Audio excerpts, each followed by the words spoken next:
For some people, it's their livelihood, making fun of others or commenting on their race, religion. तो कुछ वेले type की category में आते हैं जिनका लाइवलीहुड ही उससे चलता है, उनका वही उनका ब्रेड एंड बटर है। एल्विश यादव कंट्रोवर्सी से घिरे रहते हैं। अभी रिसेंटली उन्होंने चोम डारंग के बारे में कुछ ऐसी बात बोल दी थी, मॉकरी काइंड ऑफ कर दी थी उनके लिए, जिस पे चोम ने भी रिएक्ट करते हुए बोला है that disrespecting someone's identity and name is not fun.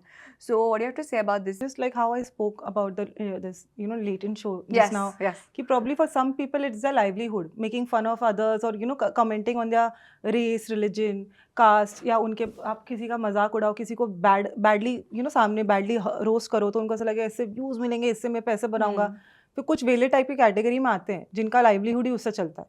तो मैं किसी पे कमेंट करके मैं बेसिकली उसके लाइवलीहुड पे कमेंट कर रही हूँ। तो उन तरह के लोगों के लिए मतलब ऑनेस्टली अगर आप देखो तो उनका वही उनका ब्रेड एंड बटर है। उससे तो वो उनकी लाइफ ही फिलहाल मतलब people actually should feel sorry for the source of livelihood in the first place before we could even pass a comment on them, because probably उनका और कोई टैलेंट ही नहीं है। Without attacking on the others, without seeing anything negative about others, they will not get the hype that they need to probably make money और do something in their life. So I think that itself defines them.